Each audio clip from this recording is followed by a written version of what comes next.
Apa asal tu? Apa asal? Apa asal tu? Carlos ke? Apa asal tu?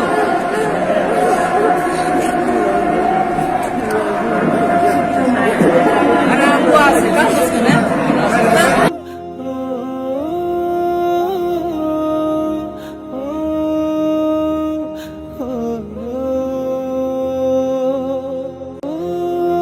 আজকে তালিকা চলে আসছে, তালিকা কিন্তু আমাদেরও আসবে, তবে আমরা এই তালিকার জন্য ভয় করি না। আমরা এই তালিকাতে যেতে প্রস্তুত আছি, কারণ এই তালিকায় যতক্ষণ আমার নামটা না আসবে ততক্ষণ তো আমি আমার মাবুদের সাথে মিলতে পারবো না। যতক্ষণ এই তালিকাতে আমার নামটা না চলে আসবে ততক্ষণ পর্যন্ত আমার নবীর সাথে আমার সম্পর্ক হবে না। হযরত বেলাল মৃত্যু শয্যায়, হযরত বেলাল মৃত্যু শয্যায়, উনার স্ত্রী কাঁদতে কাঁদতে বলতেছিলেন, ইয়া হুজনা, আহারে কি চিন্তা, কি আমার উপর পেরেশানি চেপে বসছে, আমার উপর কি চিন্তা চেপে বসতেছে, আমার স্বামী মরে যায়, আমার স্বামী দুনিয়া থেকে চলে যায়, আমি কি পেরেশানির মধ্যে পড়ে যাচ্ছি দুনিয়া থেকে। উনি কাঁদতেছিলেন আর বলতেছেন, ইয়া হুজনা, আহারে পেরেশানি পেরেশানি। হযরত বেলাল স্ত্রীকে ডেকে বললেন, বলো না ইয়া হুজনা, বলো ইয়া ফারহাতা, তুমি চিন্তার কথা বলো না, বরঞ্চ তুমি আমার মনের দিকে, আমার মনের কথা জেনে নাও, আমি কিন্তু চিন্তিত না, আমি আনন্দিত, আমি আমার মৃত্যু নিয়ে আনন্দিত। কারণ এই মৃত্যুর পরবর্তী একটা সময় চলে আসবে, আমি মিলিত হয়ে যাবে আমার রাসূলের সাথে, আমি আমার রাসূলের সাথে মিলিত হয়ে যাব। মৃত্যুর পরে আমি আমার রাসূলের সাথে মিলিত হয়ে যাব। মৃত্যুর পরে আমি মিলিত হয়ে যাব আমার সাথী যারা ছিল আবু বকর ওমরের সাথে আমার মিলিত, আমি মিলে যাব। মুমিন কখনো মৃত্যু নিয়ে ভয় পায় না, বরং মুমিন ভয় পায় আল্লাহকে ভুলে থাকা, রাসূলকে ভুলে থাকা মুমিনের সবচাইতে বড় ভয়। মুমিনের ভয় তো মরা না, মরা তো হলো কাফেরদের জন্য, মরা হলো ভয়ের। মুমিনের মরা হলো জান্নাতের দরজা দেখার। মুমিন মরে জান্নাত দেখে, আর কাফের মরে বেদনা দেখে। ইমাম গাজ্জালী রাহিমাহুল্লাহ, উনি কবর সম্পর্কে বলতেছিলেন, কবরের আযাব সম্পর্কে, যে কবরের একটা পরিবেশ হবে, কবরটা ভয়ের। উনি বললেন, কবরে যাওয়ার আগেই তো কবরের ভয় অনেকে নিয়ে নেয়, কবরে যাওয়ার আগেই তো তার কবরের চিন্তা পেয়ে বসে। কবরের মধ্যে চিন্তা আছে, কবরের মধ্যে কষ্ট আছে, এটা তো কবরে যাওয়ার আগেই হয়ে যায় অনেকে।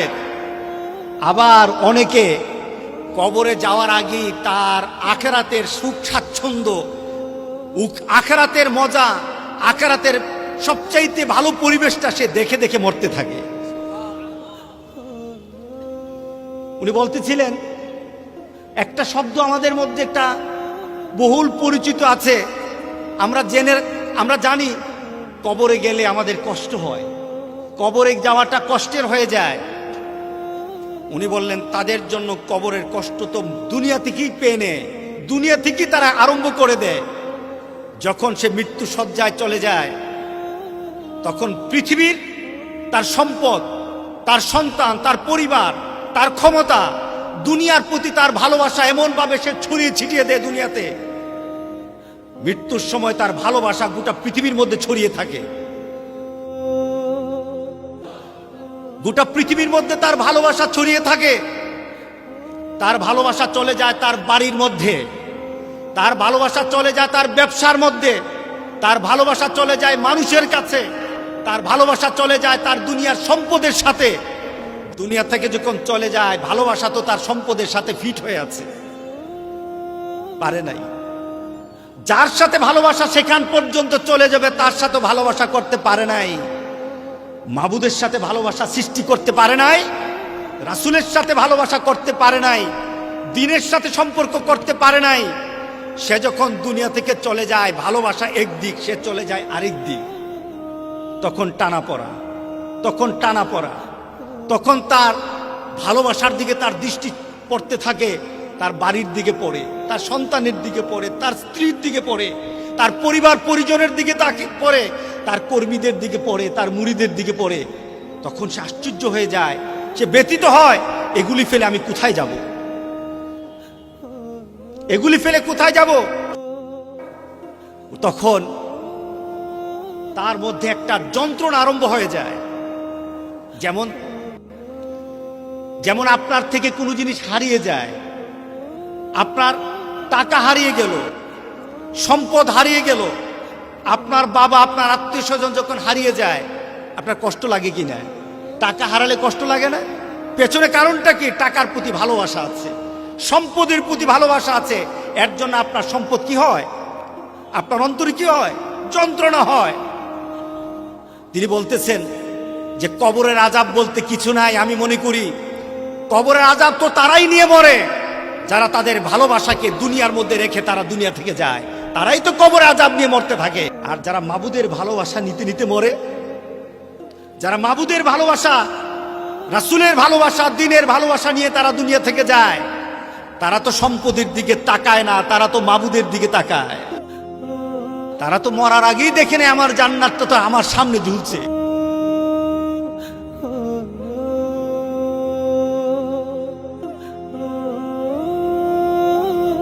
ফেরাউন কি মুসলমান ছিল? দিনদার ছিল? আল্লাহ চিনেছে? মুসা চিনেছে? চিনে নাই। কিন্তু তার ঘরে কে আছে? সে কাকে চিনেছে? ফেরাউনের তো সম্পদ ছিল, ফেরাউনের তো রাজপ্রাসাদ ছিল, মহল ছিল, তার জন্য, তার স্ত্রীর জন্য সেবিকা ছিল, তার সকল কিছু ছিল, অর্থ ছিল, জৌলুস ছিল। কিন্তু স্বামী আছে জৌলুস নিয়ে, আসিয়া আছে আল্লাহকে নিয়ে।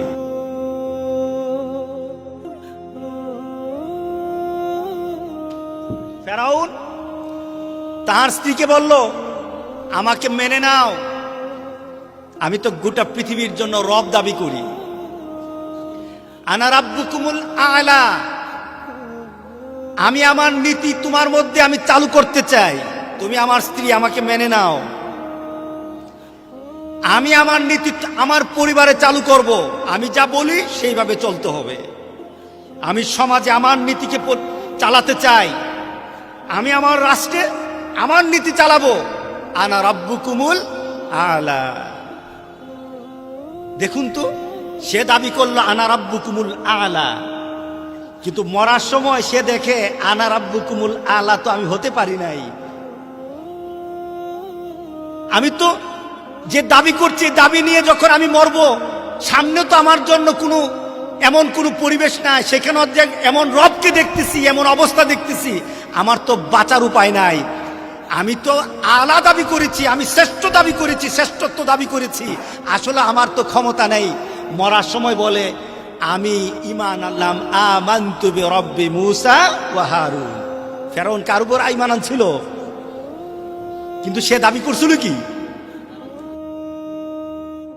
আনা রাব্বুকুমুল আ'লা, অর্থাৎ সবকিছু আমার, সবকিছু আমার, ক্ষমতা আমার, পরিচালনা আমার, দায়িত্ব আমার, সকল কিছু দাবি আমার, সম্মান আমার, এছাড়া কারো কিছু করা যাবে না।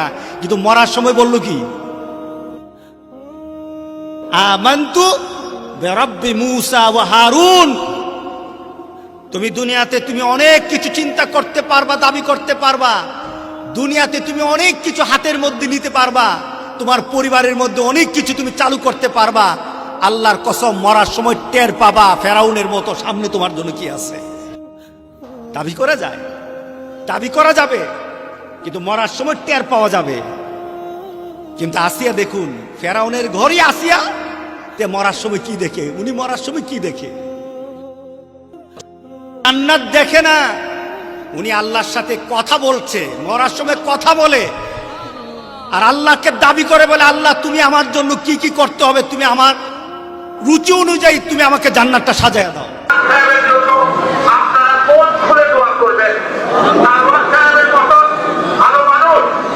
খুব কম পাওয়া যায়। আজকে আল্লাহ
আইসিইউতে ছিলেন। আল্লাহ তাআলা তার জীবনকে যতটুকু যত কাজ করেছেন, ভালো কাজ করেছেন, সমস্ত ভালো কাজগুলো কবুল এবং মঞ্জুর করুন। সকল গুনাহ খাতা ক্ষমা করে, কবর আযাবকে ক্ষমা করে আল্লাহ জান্নাত নসিব করুন। আমরা সবাই দোয়া করবেন। আমি আস্তে আস্তে দেখলাম লক্ষ লক্ষ মানুষ। আল্লাহু আকবার। আল্লাহ তাআলা যেন তার জীবনের সকল গুনাহ খাতা মাফ করে দিন। সকলকে সতেজ করে রাখুন। আমাদেরকেও ফিরিয়ে দিয়ে নসিহত করেছেন, সেই নসিহতের পথে যেন আমরা সবাই চলতে পারি, সেই তৌফিক যেন আমাদের দেন। আসসালামু আলাইকুম ওয়া রাহমাতুল্লাহি ওয়া বারাকাতুহু।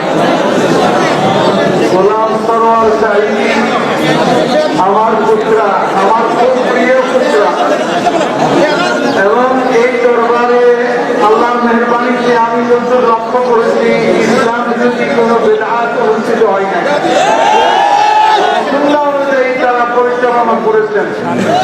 আজকে আমি যেখানে আমাদের মাগফিরাত কামনা করি, সেখানে তারও মাগফিরাত কামনা করি।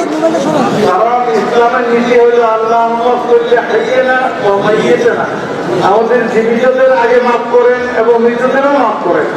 অতএব আমরাও ওভাবে কি আল্লাহ তাআলার কাছে আল্লাহ আমাদের ক্ষমা করে দেন। আমাদের প্রিয় ভাই গোলাম সরোয়ার সাঈদীকে আল্লাহ ক্ষমা করে দেন। আল্লাহ তার জান্নাত নসিব করেন।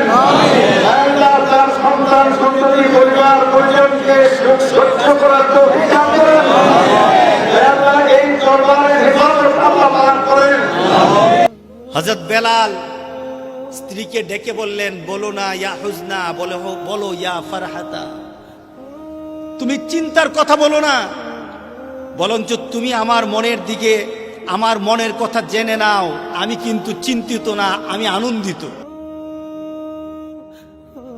আমি আমার মৃত্যু নিয়ে আনন্দিত, কারণ এই মৃত্যুর পরবর্তী একটা সময় চলে আসবে, আমি মিলিত হয়ে যাবে আমার রাসূলের সাথে। আমি আমার রাসূলের সাথে মিলিত হয়ে যাব। মৃত্যুর পরে আমি আমার রাসূলের সাথে মিলিত হয়ে যাব। মৃত্যুর পরে আমি মিলিত হয়ে যাব আমার সাথী যারা ছিল, আবু বকর ওমরের সাথে আমার আমি মিলে যাব। মুমিন কখনো মৃত্যু নিয়ে ভয় পায় না, বরং মুমিন ভয় পায় আল্লাহকে ভুলে থাকা, রাসূলকে ভুলে থাকা মুমিনের সবচাইতে বড় ভয়। একদিন তোমারি নাম মসজিদ হবে এলাম,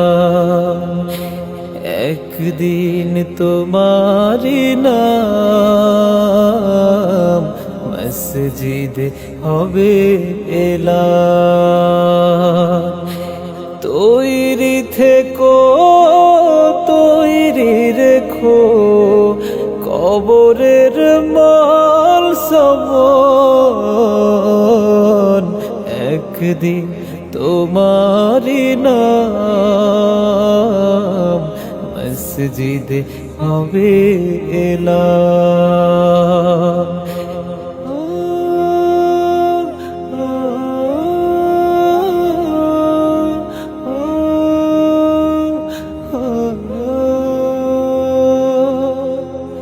একদিন তোমাকে পরিয়ে কাফন, সঙ্গী স্বজন করবে দাফন। হঠাৎ চলে যাবে আদরের ধন, প্রিয় মা বাবার ভাসিয়ে নয়ন। তৈরি থেকো, তৈরি রেখো সুন্নতি আমলি মন, একদিন তোমারি নাম মসজিদ হবে এলাম। একদিন তোমারি নাম মসজিদ হবে এলাম।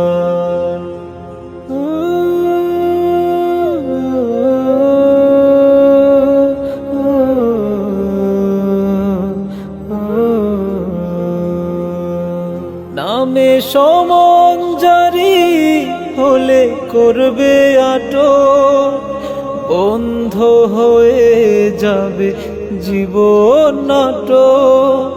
বাহাদুরি থাকবে না দেহে যৌবন, ফুরিয়ে বসন্ত আসবে শ্রাবণ।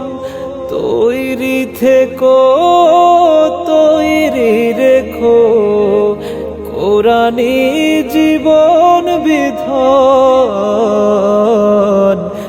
একদিন তোমারি নাম মসজিদে হবে এলান।